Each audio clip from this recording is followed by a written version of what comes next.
कार्यपालिका के अंग। अब देखो यहाँ पर कार्यपालिका के प्रकार कौन कौन से होते हैं। कार्यपालिका, पहला समूह नेतृत्व के सिद्धांत पर आधारित कार्यपालिका। पहला होता है सामूहिक नेतृत्व, मतलब ऐसी कार्यपालिका, भारत देश में नियमों को लागू करने वाली ऐसी शक्ति जो सामूहिक नेतृत्व के सिद्धांत पर आधारित होती है। सामूहिक नेतृत्व का मतलब जो होता है कि सामूहिक रूप से क्या करती है, नेतृत्व करती है। और कार्यपालिका का दूसरा प्रकार होता है एक व्यक्ति के नेतृत्व के सिद्धांत पर आधारित प्रणाली। क्या होता है? एक व्यक्ति के नेतृत्व के सिद्धांत पर आधारित प्रणाली। अब देखो, सबसे पहले यहाँ पर सामूहिक नेतृत्व सिद्धांत वाली पढ़ेंगे। सामूहिक नेतृत्व के सिद्धांत पर आधारित प्रणाली, इसमें क्या होता है, ये दो प्रकार की होती है। पहली होती है संसदीय प्रणाली। पहली क्या होती है? संसदीय। दूसरी होती है अर्ध अध्यक्षात्मक प्रणाली। दूसरी क्या होती है? अर्ध अध्यक्षात्मक प्रणाली। पहली होती है संसदीय प्रणाली और दूसरी क्या होती है?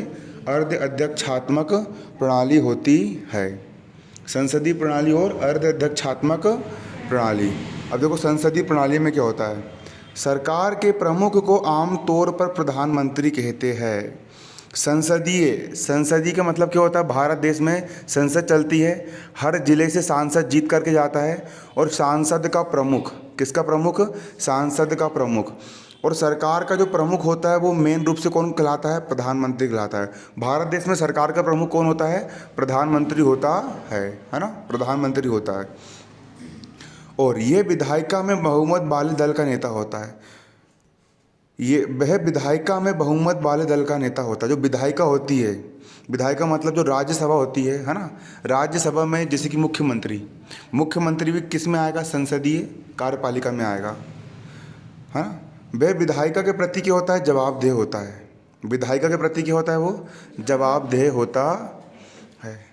विधायिका मतलब जितने भी मंत्री वगैरह होते हैं उन सब में बहुमत वाले दल। जैसे भारत देश में अभी कौन विधायिका किसकी बनी है? अभी विधायिका भी किसकी है? भाजपा की है। भारत में अभी वर्तमान विधायक किसकी? भाजपा की है। तो मुख्यमंत्री प्रधानमंत्री कौन है? नरेंद्र मोदी है ना। तो नरेंद्र मोदी जी जो है वो संसदीय कार्य प्रणाली में, किसमें? संसदीय कार्य प्रणाली में है। देश का इनमें से कोई भी स्थान हो सकता है। देश का प्रमुख इनमें से कोई भी हो सकता है ना। देश का प्रमुख इनमें से कोई भी हो सकता है। अब देखो, सामूहिक नेतृत्व, क्योंकि जो प्रधानमंत्री होते हैं वो एक प्रकार से सामूहिक रूप से नेतृत्व करते हैं कि नहीं, है ना। अकेले थोड़ी नेतृत्व करते हैं, वो सामूहिक रूप से नेतृत्व करते हैं। पूरी कोई प्रस्ताव पारित करवाना है, पूरी संसद से उनको प्रस्ताव का करना पड़ता है, पारित करवाना पड़ता है, तब जा करके वो प्रस्ताव लागू होता है। अगला होता है अर्ध अध्यक्षात्मक, है ना। अर्ध अध्यक्षात्मक में देखो क्या होता है, राष्ट्रपति देश का प्रमुख होता है। अर्ध अध्यक्षात्मक, जिसमें आधी अध्यक्षता करता है और आधी अपनी चलाते हैं ना, इसमें कौन होता है प्रमुख? राष्ट्रपति देश का क्या होता है? प्रमुख होता है। प्रधानमंत्री सरकार का प्रमुख होता है।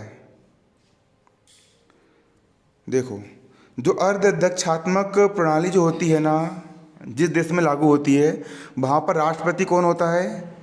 देश का प्रमुख होता है। और प्रधानमंत्री किसका प्रमुख होता है? सरकार का प्रमुख होता है।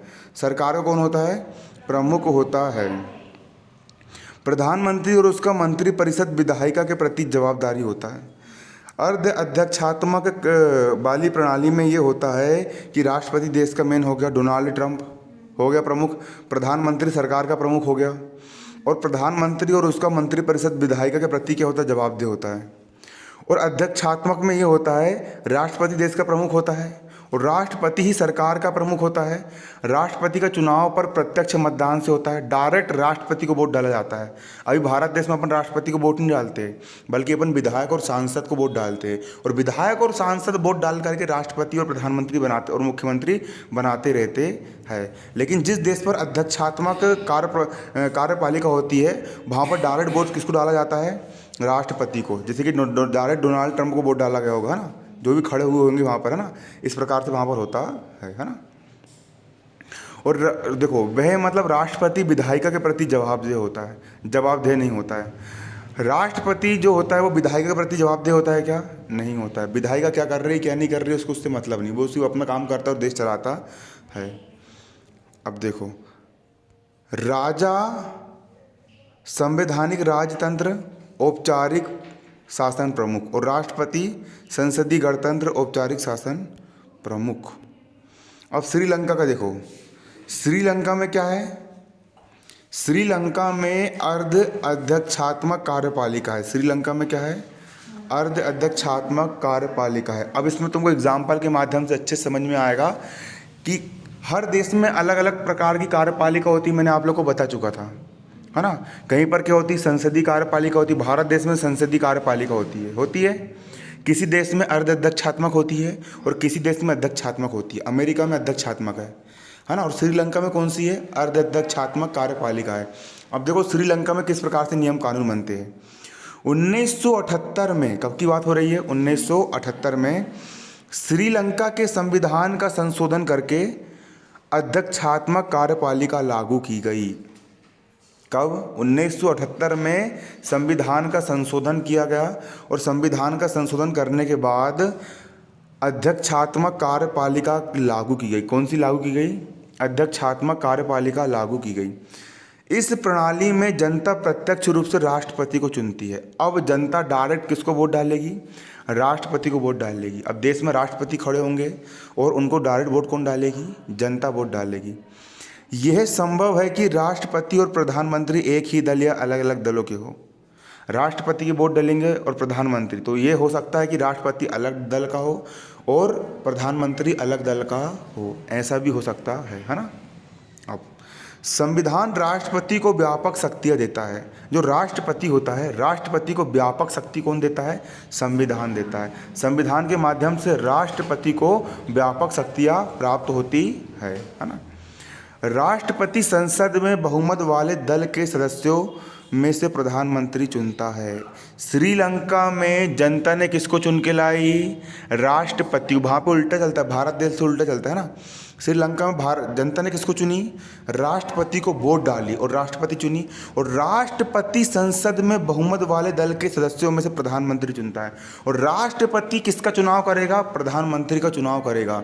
और किस में से करेगा, जिसको बहुमत प्राप्त है उसको करेगा, है ना। मतलब राष्ट्रपति का अलग से चुनाव हो रहा है। भारत देश में राष्ट्रपति चुनाव होता है क्या, जनता डायरेक्ट वोट डालती है राष्ट्रपति को, नहीं डालती। लेकिन श्रीलंका में मतलब कि राष्ट्रपति का भी चुनाव होता होगा और साथ ही साथ वहाँ पर नेताओं के चुनाव भी होते होंगे। और जिस पार्टी को अधिक वोट मिले उसमें से फिर प्रधानमंत्री किसको बनाना है किसको नहीं बनाना है, ये कौन तय करता होगा, राष्ट्रपति तय करता होगा। तो श्रीलंका में प्रधानमंत्री का पावर भी कम होगा। भारत देश में देखा जाए सबसे अधिक पावर अभी किसका चलता है, प्रधानमंत्री का चलता है ना।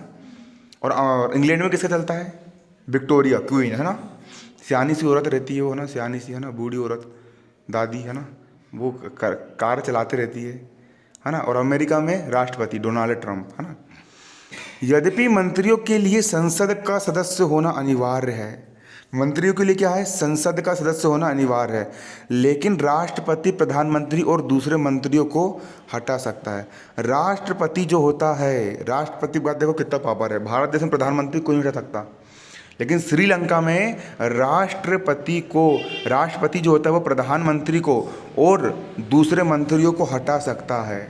क्लियर। अब राज्य का निर्वाचित प्रधान और सशस्त्र सेनाओं का प्रधान सेनापति होने के अतिरिक्त राष्ट्रपति सरकार का भी प्रधान होता है। अब तो कितनी पावर दे दी राष्ट्रपति को। जो राष्ट्रपति है ना, राष्ट्रपति श्रीलंका में राष्ट्रपति को देखो राज्य का निर्वाचित प्रधान भी है, सशस्त्र सेनाओं का प्रधान भी है। सेना का मेन आदमी कौन है, राष्ट्रपति है श्रीलंका में, है ना। और साथ ही साथ राष्ट्रपति को सरकार का भी प्रधान कर दिए। मतलब पूरी पावर किसके पास आ गई, राष्ट्रपति के पास आ गई, पूरी की पूरी पावर। क्लियर। अब राष्ट्रपति 6 वर्ष के लिए चुना जाता है। राष्ट्रपति कितने साल के लिए चुना जाता है, 6 साल के लिए। और उसे संसद की कुल सदस्य संख्या के 2/3 बहुमत से पारित प्रस्ताव के द्वारा हटाया जा सकता है।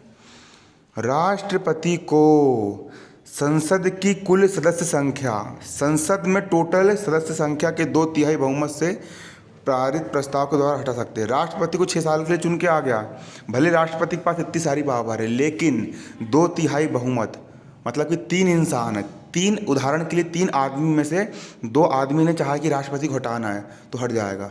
मतलब कि 300 लोग हैं तो 300 लोग में से अगर 200 लोग ने चाहे कि राष्ट्रपति को हटाना तो वो हटा जा सकता है। 2/3 बहुमत, 3 में से 2 भाग, 3 भाग में से 2 भाग। है ना, 30 में से 20 लोग, है ना, आना समझ में, 60 में से कितने लोग, 40 लोग। इतने लोग अगर चाहे तो राष्ट्रपति को क्या कर सकते, प्रस्ताव पारित करके हटा सकते हैं।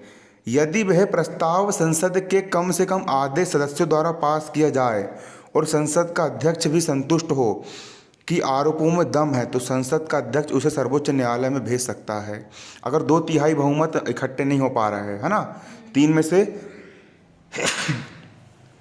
में से 200 लोग इकट्ठे नहीं हो पा रहे, लेकिन 300 में से अगर आधे लोग भी 50%, मतलब कि 300 के आधे 150 लोग भी इकट्ठे हो गए, और संसद का अगर मेन अध्यक्ष संतुष्ट हो गए भाई राष्ट्रपति ने सच में कुछ ना कुछ अपराध करे हैं, तो संसद का अध्यक्ष उसे सर्वोच्च न्यायालय में भेज सकता है, कोर्ट में भेज सकता है कि इनने अपराध करा है, इसके खिलाफ कार्रवाई की जाए। देखो, श्रीलंका के राष्ट्रपति और प्रधानमंत्री की स्थिति भारत से कैसे भिन्न है, बताओ। क्या क्या अंतर है श्रीलंका के राष्ट्रपति और भारत के श्रीलंका के राष्ट्रपति और प्रधानमंत्री की स्थिति भारत से कैसे भिन्न है, बताओ। यहाँ पे श्रीलंका में राष्ट्रपति प्रधानमंत्री का चुनाव हाँ, है ना, और श्रीलंका में राष्ट्रपति मेन पावर होता है, और भारत देश में मेन पावर देखी जाए तो किसकी होती है, प्रधानमंत्री की, है ना। डॉक्टर APJ अब्दुल कलाम साहब भारत देश के राष्ट्रपति बने थे, और उन्होंने खुद अपने इंटरव्यू में कहा था कि राष्ट्रपति के पद में रहते हुए मैं लोगों की भलाई नहीं कर पाया, क्योंकि एक इंसान तो ऊपर ईमानदार बैठ गया, लेकिन नीचे पूरे खाऊ में थे ये, नहीं, जनता का पैसा हड़प के खाने वाले, है ना, वो उनकी चलने देते थे क्या, नहीं। उन्होंने खुद कहा हार्ट अटैक होता था तो हार्ट अटैक में जो इतनी सी स्प्रिंग आती है वो यहाँ पे लगती है, डॉक्टर लोग उसके लिए 2-3 लाख रुपए वसूलते हैं, इंसान के घर बिक जाते हैं। अब्दुल कलाम साहब साइंटिस्ट थे, मिसाइल मैन, मिसाइल बना दिए थे, वो नहीं होते ना तो आज भारत देश में मिसाइल नहीं आ पाती। और गरीब घर से इतने बड़े पद पर राष्ट्रपति रहे, और राष्ट्रपति रहने के बाद जब उनका निधन हुआ, जब वो स्वर्गवास हुआ उनका, तो उसके पश्चात उनके पास क्या मिली, मात्र 6 जोड़ी पैंट और एक सूटकेस, उसके अलावा कुछ नहीं मिला। पूरा पैसा उन्होंने जनता की भलाई में लगा दिया अब्दुल कलाम साहब ने। और आजकल के समय में कोई इंसान गाँव का सरपंच ही बन जाता है तो 2 मंजिल की बिल्डिंग खड़ी कर लेता है 2 महीने में, है ना कि नहीं। और उन्होंने कहा कि वो साइंटिस्ट थे, जो स्प्रिंग, जो हार्ट में लगने वाली जो स्प्रिंग होती है, वो जो 2 लाख में दे रहे थे, मैं उसको 10 रुपये में बना दूंगा। कितने रुपए में, 10 रुपये में, और बना भी दिए थे, लेकिन उसको लागू कर पाया क्या वो, नहीं। मेन पावर किसके हाथ में होती है, प्रधानमंत्री के हाथ में होती है। खैर ये सब बात तो अलग है, टॉपिक से, है ना।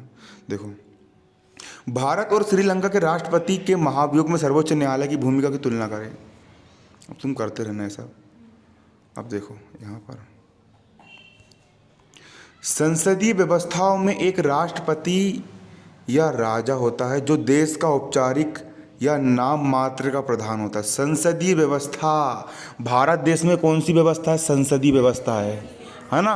तो जिस देश में संसदीय कार्यपालिका होती है ना, वहाँ पर राष्ट्रपति या राजा तो होता है, राष्ट्रपति भी होता है और राजा भी होता है, लेकिन वो देश का औपचारिक या नाम मात्र का प्रधान होता है। नाम मात्र की राष्ट्रपति है, भारत देश के राष्ट्रपति, लेकिन चलती है क्या, नहीं चलती।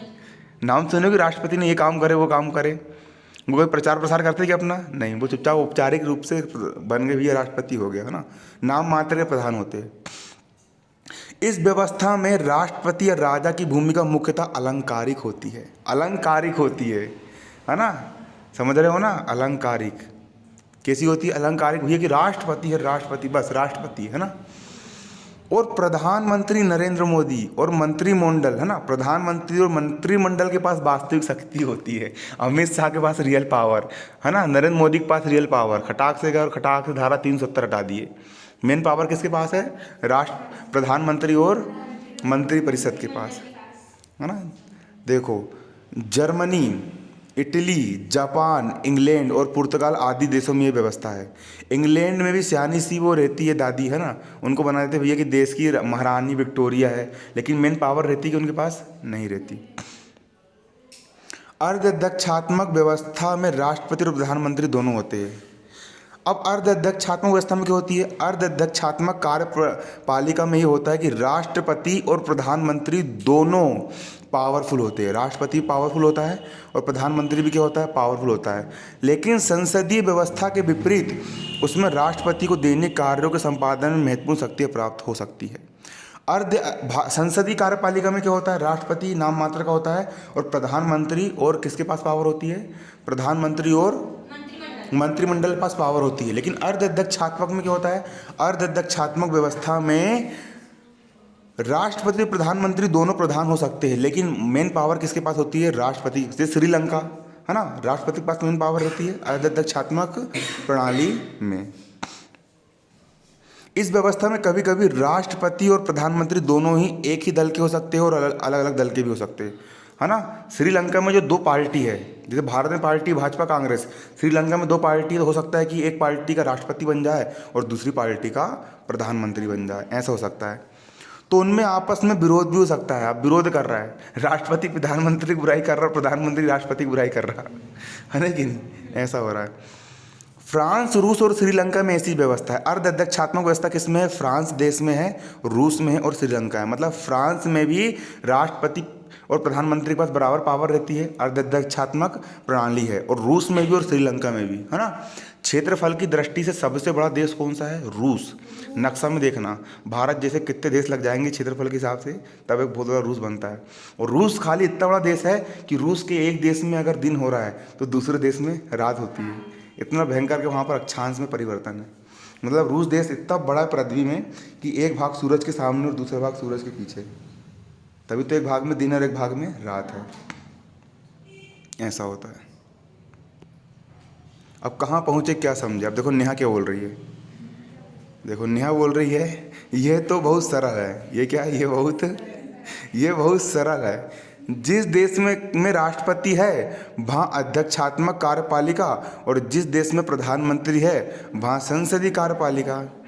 आप नेहा को कैसे समझाएंगे कि ऐसा हमेशा सच नहीं होता है। अब कौन समझा भी है नेहा को, है ना, कि ऐसा हमेशा नहीं होता है ना।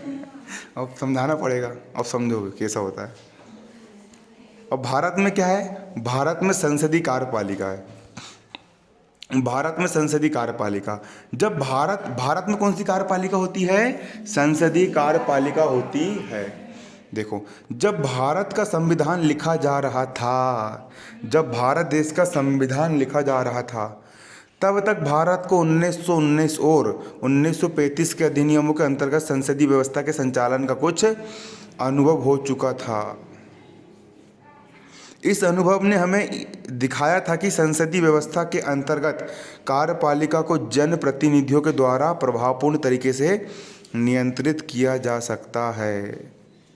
1919 और 1935 में जो अधिनियम लेकर के आए थे अंग्रेज लोगों ने भारत देश में, है ना, तो उससे भारत देश जब संविधान बना रहे थे 1949 में, तो उस समय की सरकार समझ चुकी थी कि भैया भारत देश में अगर नेता लोग को नियंत्रित करना है ना, और जो जनप्रतिनिधि होते, विधायक होते, सांसद होते हैं, जो अपनी मनमानी न कर सके, इनको अगर नियंत्रित करना है, इनको अगर कंट्रोल करना है, तो क्या करना पड़ेगा, इसके लिए अपन को संसदीय कार्यपालिका लागू करना पड़ेगा। भारतीय संविधान के निर्माता एक ऐसी सरकार सुनिश्चित करना चाहते थे। भारतीय संविधान के निर्माता, भारत देश का संविधान कब हुआ निर्माण, 26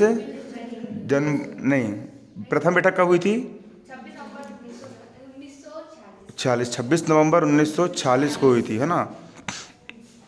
और लागू कब हुआ संविधान, 1950 को। गणतंत्र दिवस मनाते हैं, है ना, विजय विश्व तिरंगा प्यारा, झंडा ऊंचा रहे हमारा, गाना गाते हो ना, विजय विश्व तिरंगा प्यारा, भारत माता की, ये नारे लगाते हो आप लोग।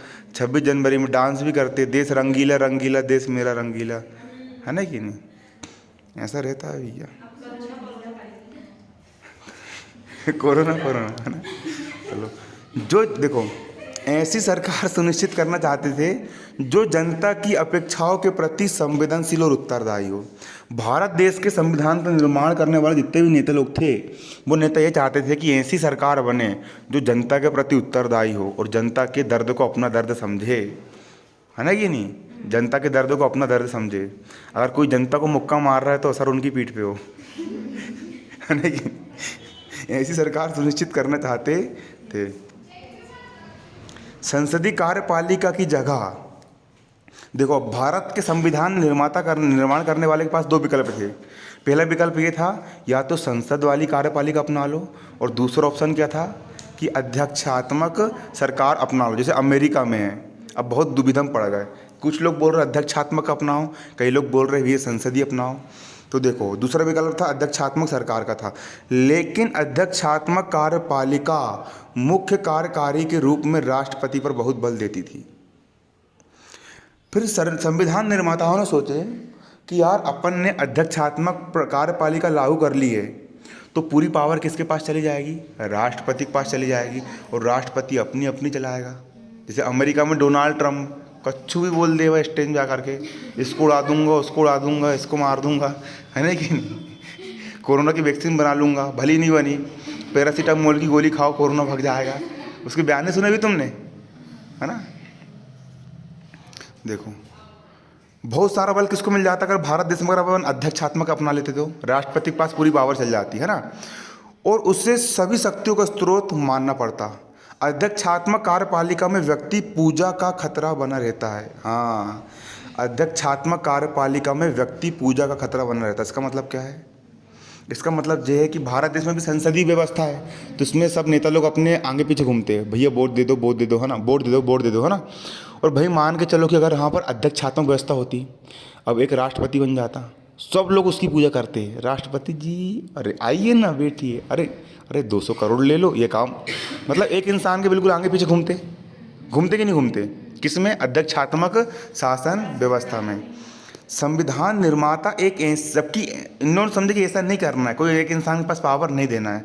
संविधान निर्माता एक ऐसी सरकार चाहते थे जिसमें एक शक्तिशाली कार्यपालिका हो, लेकिन साथ साथ उसमें व्यक्ति पूजा पर अंकुश भी लगा रहे। मतलब कोई एक इंसान पर्टिकुलर ना बने, है ना, ऐसी हो कि कार्यपालिका पावरफुल तो रहे, ताकि इतनी पावरफुल कार्यपालिका रहे कि कोई भी इंसान देश को फिर से गुलाम ना बना सके।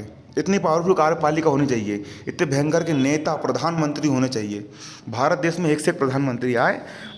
लाल बहादुर शास्त्री छोटे थे, नदी तैर कर कहाँ जाते थे? विद्यालय पढ़ने के लिए जाते थे।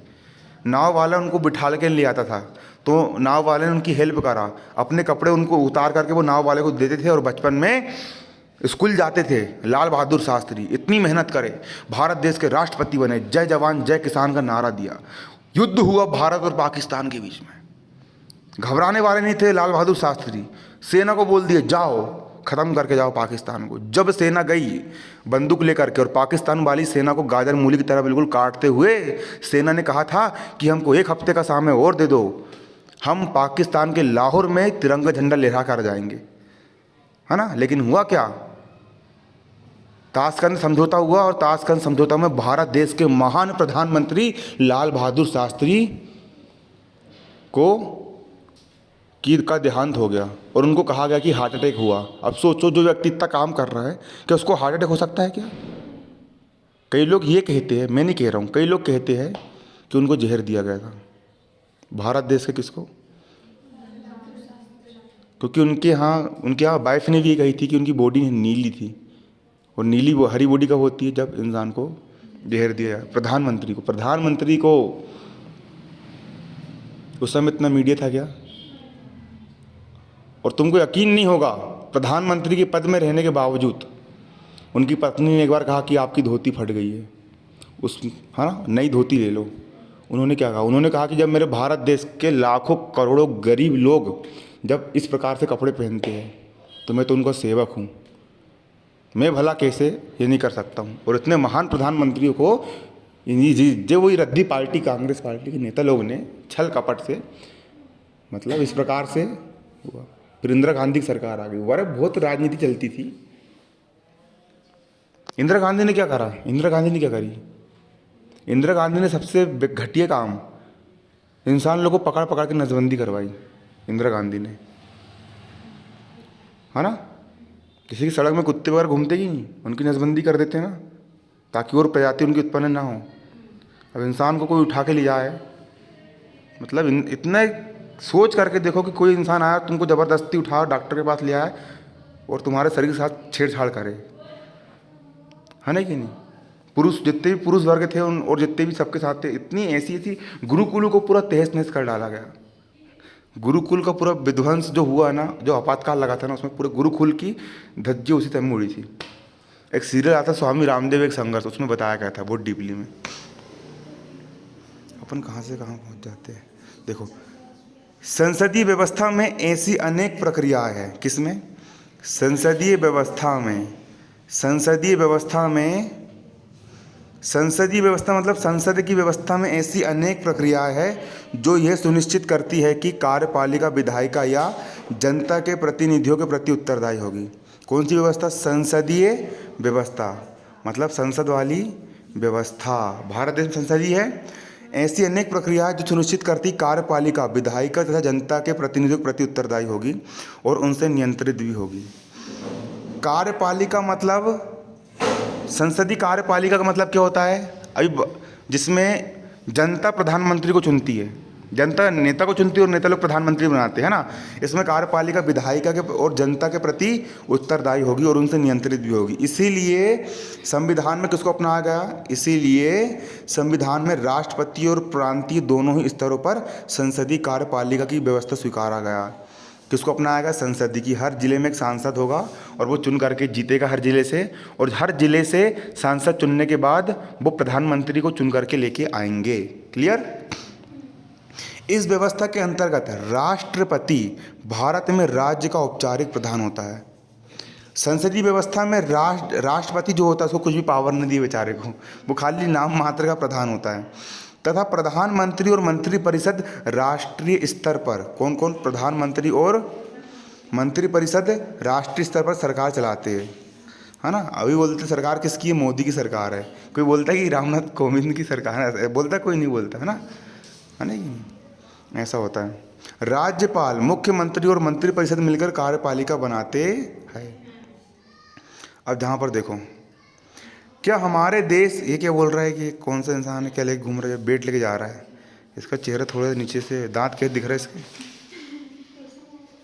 बेचारा डरा हुआ है ना, किसी ने मारा उसको लगता है। ये क्या बोल रहा है? ये बोल रहा है क्या हमारे देश में बहुत मजबूत प्रधानमंत्री नहीं हुए हैं? हाँ, हुए हैं। राजीव गांधी, इंदिरा गांधी, लाल बहादुर शास्त्री, सब मजबूत ही है। पावर चलती थी कि नहीं, है ना कि नहीं? जवाहरलाल नेहरू और साथ ही साथ नरेंद्र मोदी, कई प्रधानमंत्री हुए। क्या इसका मतलब ये है कि संसदीय व्यवस्था में किसी एक व्यक्ति की प्रधानता जारी रह सकती है? तब तो जनता और विधायकों को लगातार सचेत रहने की जरूरत है। तो हमको बोल रहे सुझाव, सचेत रहो ना भैया। देखो, भारत के संविधान में औपचारिक रूप से संघ की कार्यपालिका शक्तियां राष्ट्रपति को दी गई है। भारत के संविधान में औपचारिक रूप से, औपचारिक मतलब लेखा पढ़ी वाले रूप से, है ना, संघ की कार्यपालिका, संघ जो सरकार जीत के आती है, जो कार्यपालिका बनती है, संघ की कार्यपालिका की शक्ति किसको दी गई है? राष्ट्रपति को दी गई है। पर वास्तव में प्रधानमंत्री के नेतृत्व में बनी मंत्रिपरिषद के माध्यम से राष्ट्रपति इन शक्तियों का प्रयोग करता है। राष्ट्रपति को शक्ति दिए तो है, लेकिन राष्ट्रपति डायरेक्ट शक्ति का उपयोग कर सकता है क्या? नहीं। उसको किससे परमिशन लेना पड़ेगा? प्रधानमंत्री और मंत्रिपरिषद से परमिशन लेना पड़ेगा। क्या मतलब शक्ति, है ना, मतलब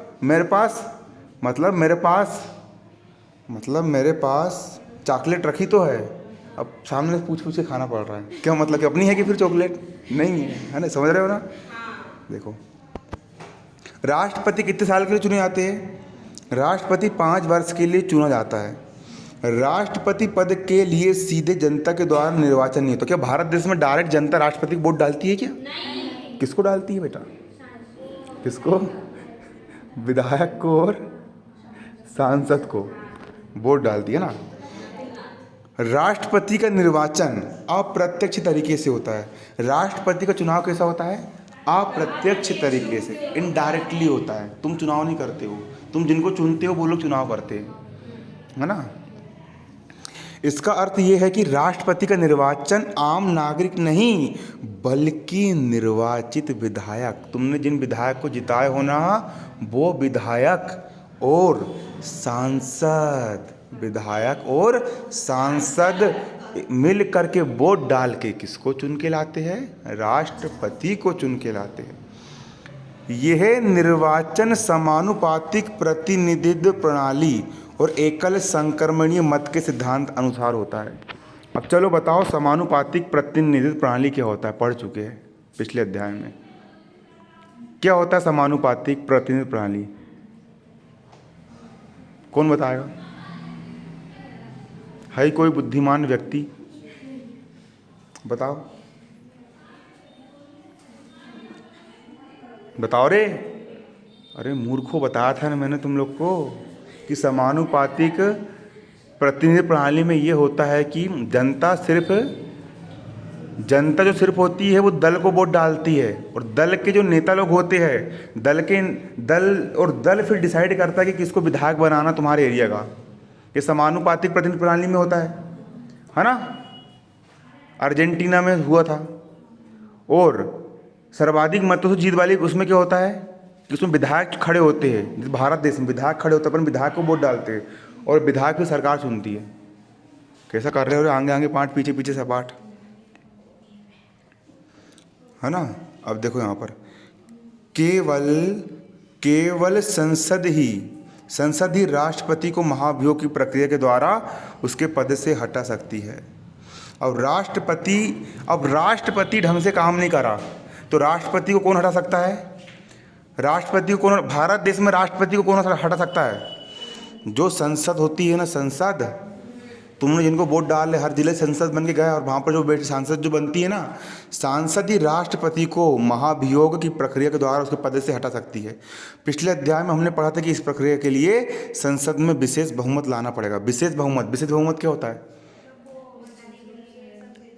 सूत्र क्या होता है विशेष बहुमत का? बस अरे तुम कोई काम के नहीं हो, पढ़ाई लिखाई कर लिया करो घर पे जाके। महाभियोग केवल संविधान के उल्लंघन के आधार पर लगाए। अगर राष्ट्रपति संविधान का उल्लंघन, हाँ दिक्कत कोई बता दे, 5 बच्चा बता देगा वो तो, गूगल में सर्च मार के क्या रखा उसने, है ना कि नहीं। देखो महाभियोग केवल अगर भारत देश का राष्ट्रपति संविधान का उल्लंघन करता है तभी उस पर क्या लगाया जा सकता है? महाभियोग लगाया जा सकता है। अब अनुच्छेद देखो, अनुच्छेद 74(1) संविधान का अनुच्छेद। देखो संविधान में क्या नियम अनुच्छेद पढ़ो, ये लिखे होते अनुच्छेद, इनके आधार जो संविधान की जो किताब है ना जिसे देश चल रहा है उसका अनुच्छेद है। उसमें देखो क्या लिखा है, राष्ट्रपति को सहायता मतलब हेल्प करने के लिए, राष्ट्रपति को हेल्प करने के लिए और सलाह देने के लिए एक मंत्री परिषद होगा जिसका प्रधान प्रधानमंत्री होगा। भारत देश में जो राष्ट्रपति है, भारत देश में राष्ट्रपति को कौन सलाह देगा? नरेंद्र मोदी, प्रधानमंत्री अभी है कि नहीं वो, है ना। प्रधानमंत्री सलाह देगा। क्लियर? मतलब राष्ट्रपति नाम मात्र का वैसा है, राष्ट्रपति हर पूरा काम किससे पूछे करना पड़ेगा? प्रधानमंत्री से। राष्ट्रपति अपने कृत्यों का प्रयोग करने में ऐसी सलाह के अनुसार कार्य करेगा, और राष्ट्रपति जो कोई भी काम करेगा वो सलाह के अनुसार ही करेगा। मतलब जो प्रधानमंत्री बोलेगा वही काम राष्ट्रपति करेगा। मतलब नाम मात्र औपचारिक है, औपचारिक शक्ति बस है ना। आगे ये संविधान में लिखा है, परंतु राष्ट्रपति मंत्री परिषद को ऐसी सलाह पर पुनर्विचार करने को कह सकता है, और राष्ट्रपति ऐसे पुनर्विचार के पश्चात दी गई सलाह के अनुसार कार्य करे। अरे हद हो गई रे भैया, लिखा क्या है वहाँ, पढ़ो समझो। पहली बात क्या बोला उसने, संविधान में क्या लिखा है कि राष्ट्रपति जितने भी काम करेगा किससे सलाह लेना पड़ेगा? प्रधानमंत्री से, है ना। अब राष्ट्रपति को मान चलो प्रधानमंत्री को कोई सलाह पसंद नहीं आई, तो राष्ट्रपति ने बोला कि प्रधानमंत्री को बोला कि यार ये सलाह मुझे अच्छी नहीं लग रही है, इसे फिर से विचार करो। पुनर्विचार करने को कह सकता है, और राष्ट्रपति पुनर्विचार करने के बाद फिर वो जो बोलेंगे उसको पालन करना ही पड़ेगा, है ना। उदाहरण के लिए भारत देश के राष्ट्रपति को नरेंद्र मोदी जी ने बोले कि तुम याला फलाना काम करो, राष्ट्रपति ने बोला अरे ऐसा नहीं करेंगे यार, फिर से विचार करो।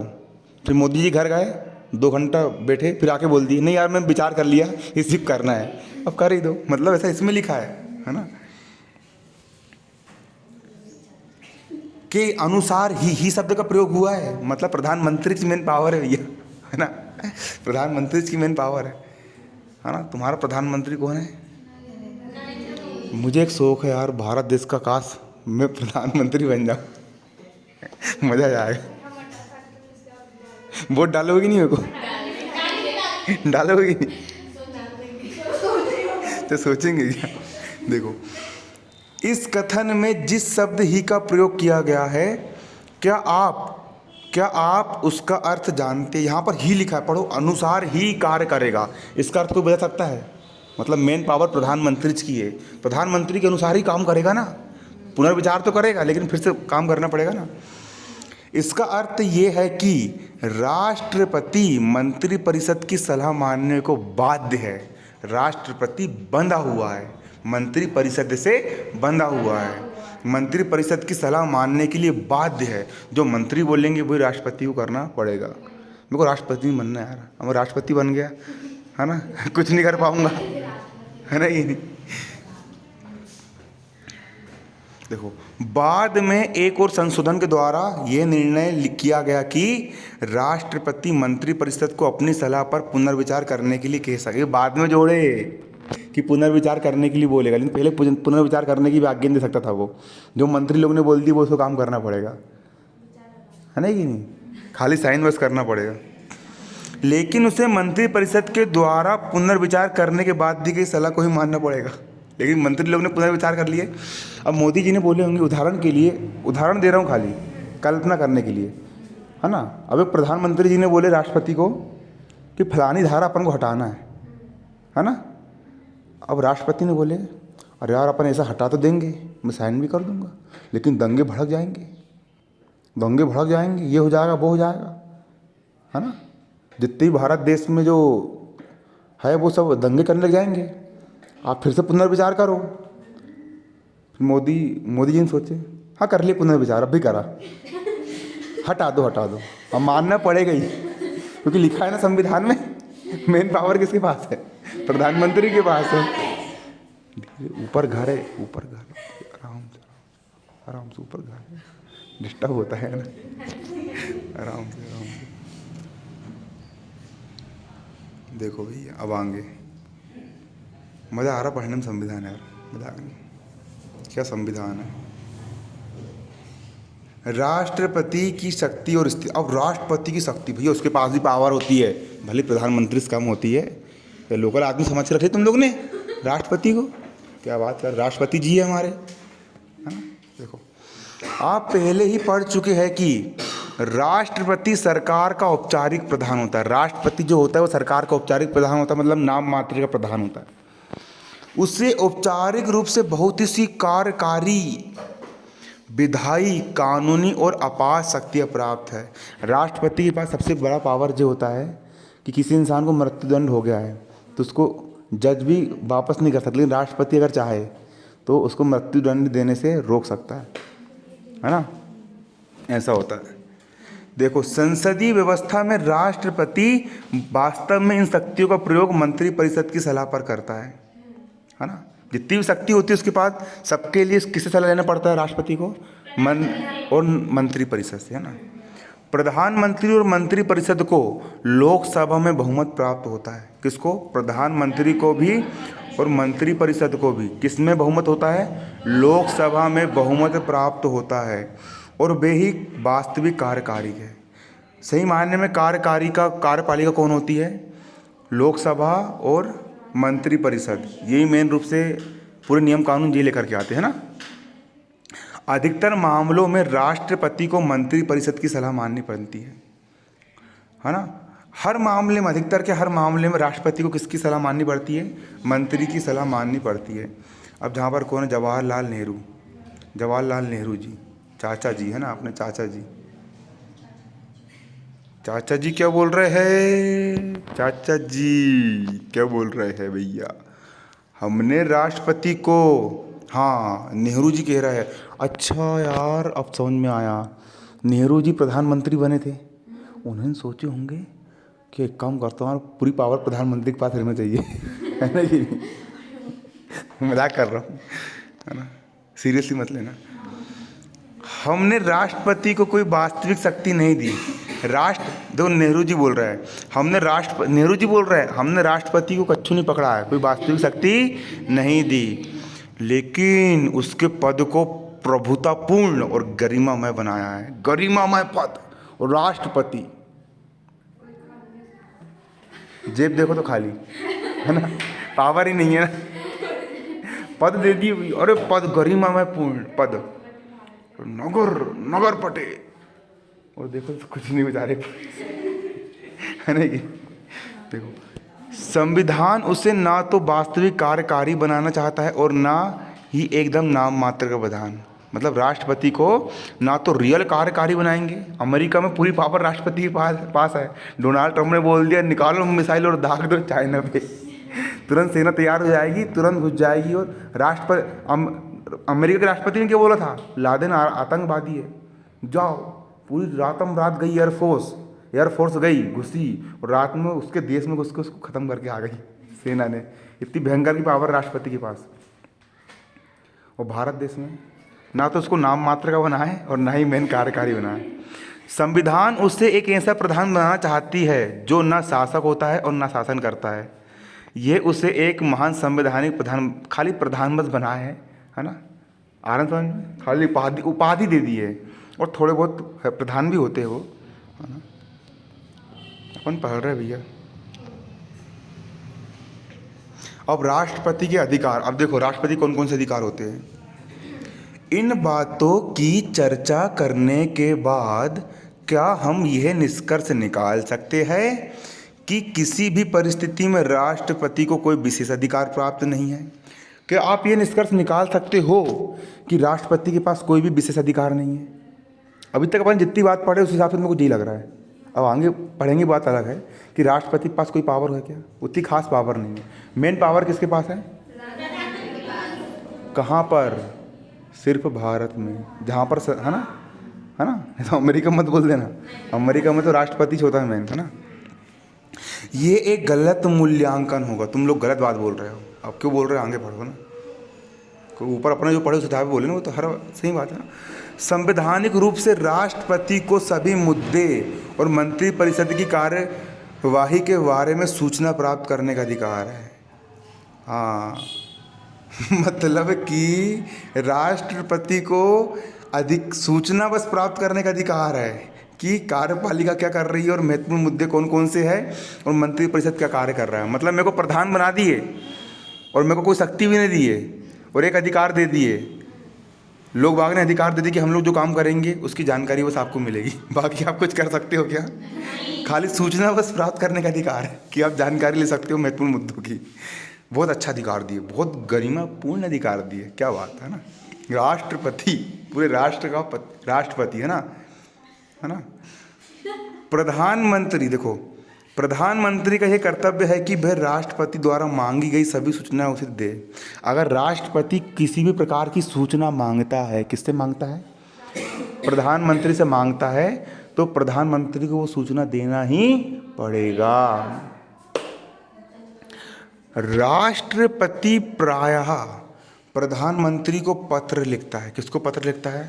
प्रधानमंत्री को पत्र लिखता है और देश की समस्याओं पर अपने विचार व्यक्त करता है। खाली पत्र लिख सकते हैं, वो तो कोई भी लिख सकता है, हम भी लिख देंगे पत्र और अपने विचार व्यक्त कर देंगे, है ना। नहीं, ऐसा नहीं बोलना चाहिए यार।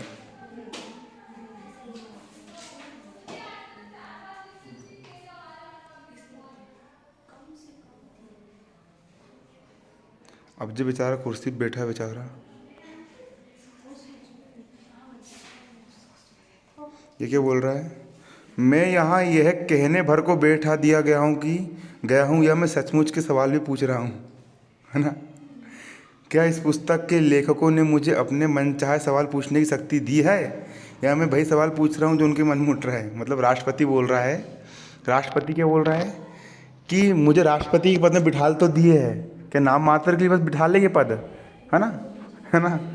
मतलब मेन पावर है क्या? नहीं है।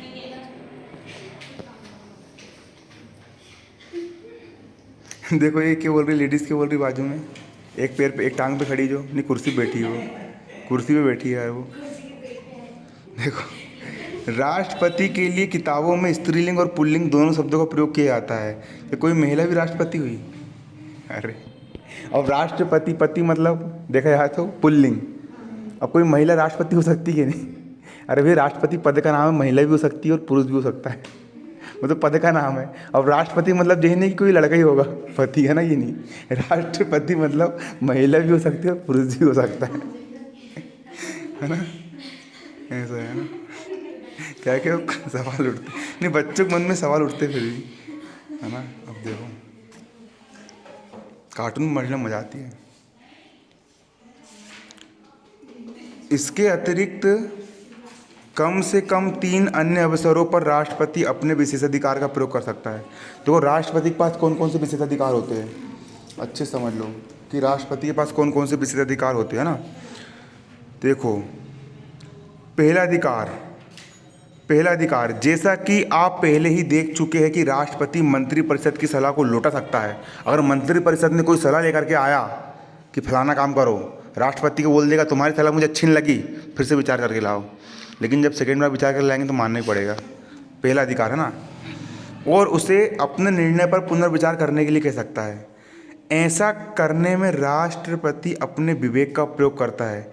जब राष्ट्रपति को ऐसा लगता है कि सलाह में कुछ गलती है या कानूनी रूप से कुछ कमियां हैं या फैसला देश के हित में नहीं है, तो वह मंत्रिपरिषद से अपने निर्णय पर पुनर्विचार करने के लिए कह सकता है। यद्यपि मंत्रिपरिषद पुनर्विचार के बाद भी उसे वही सलाह दोबारा दे सकती है। जिस चीज़ के लिए उसने पुनर्विचार करने के लिए कहा, उसको फिर से वही सलाह दे सकती है। और तब राष्ट्रपति को उसे मानने के लिए बाध्य भी होना पड़ेगा। फिर राष्ट्रपति फिर से विचार करने के लिए नहीं भेज सकता, है ना, अब मानना ही पड़ेगा। तथापि राष्ट्रपति के द्वारा पुनर्विचार का आग्रह अपने आप में काफ़ी मायने रखता है। अतः ये एक तरीका है जिसमें राष्ट्रपति अपने विवेक के आधार पर शक्ति का प्रयोग करता है। मतलब कि राष्ट्रपति ने अगर पुनर्विचार करने के लिए बोल दिया ना, तो फिर से उसको पारित करवाना पड़ेगा, फिर से हर एक संसद के पास घूमेगा वो पत्र। ऐसा कुछ सिस्टम होगा, आगे पढ़ेंगे अपन। दूसरी शक्ति देखो, दूसरी शक्ति, राष्ट्रपति के पास वीटो की शक्ति होती है। किसकी होती है? वीटो की शक्ति होती है, वीटो का अधिकार। वीटो का अधिकार किसके पास होता है? राष्ट्रपति, मतलब निषेधाधिकार, जिससे वे संसद द्वारा पारित धन विधेयक को छोड़कर स्वीकृति देने में विलंबन कर सकता है या स्वीकृति देने से मना कर सकता है। वीटो, इसका मतलब ये है कि सांसद ने बड़ी मेहनत से एक बिल पास कराया कि फलाना फलानापन को नियम लेकर के आना है, और वो नियम किसके पास गया? राष्ट्रपति के पास गया। और मान के चलो कि मैं राष्ट्रपति हूँ, मैंने बोल दिया हाँ बाद में कर दूँगा, लटका दिया काम को मैंने, बाद में देखेंगे, और मैं राष्ट्रपति चाहे, है ना, तो उस विधेयक को निषेध भी कर सकता है। उसके पास वीटो पावर होता है। वीटो पावर मतलब निषेधाधिकार। उसको निषेध कर देगा कि ये विधायक मुझे पसंद नहीं आया, इसको तुम्हारे पास रखो, है ना कि नहीं? कौन? राष्ट्रपति। क्लियर?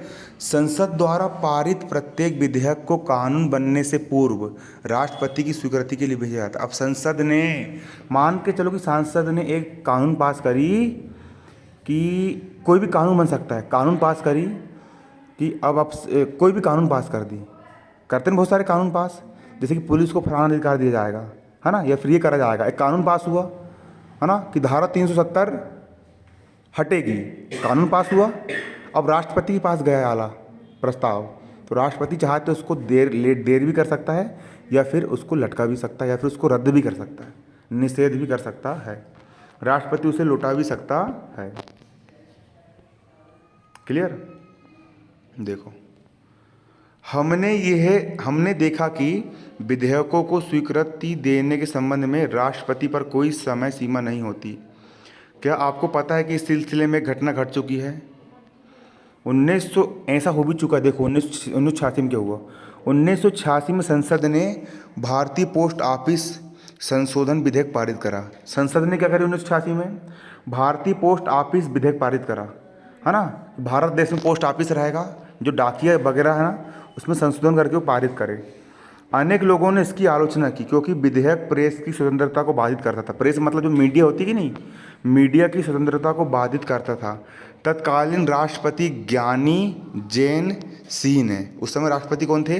ज्ञानी नाम है, ज्ञानी उनका नाम है, अब ज्ञानी में समझ लेना ना। ज्ञानी जैन सिंह ने उस पर कोई निर्णय नहीं लिया। उनका कार्यकाल समाप्त होने के बाद अगले राष्ट्रपति वेंकटरमन ने पुनर्विचार करने के लिए संसद को लौटा दिया।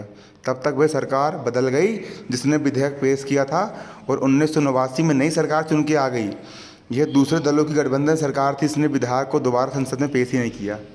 मतलब नियम देखो, एक तो बड़ी मेहनत से उन्होंने पोस्ट ऑफिस का बिल बनाए और राष्ट्रपति को दिए कि भैया इसको स्वीकार करो। राष्ट्रपति ने स्वीकार नहीं करा, है ना। तो राष्ट्रपति चाहे तो उसको रोक भी सकता है। इस प्रकार जेएनसी द्वारा विधेयक को स्वीकृति देने के निर्णय में विलंब करने के परिणाम ये हुआ कि विधेयक कानून बन पाया क्या? विधेयक कानून नहीं बन पाया। समझ में आ रही संविधान?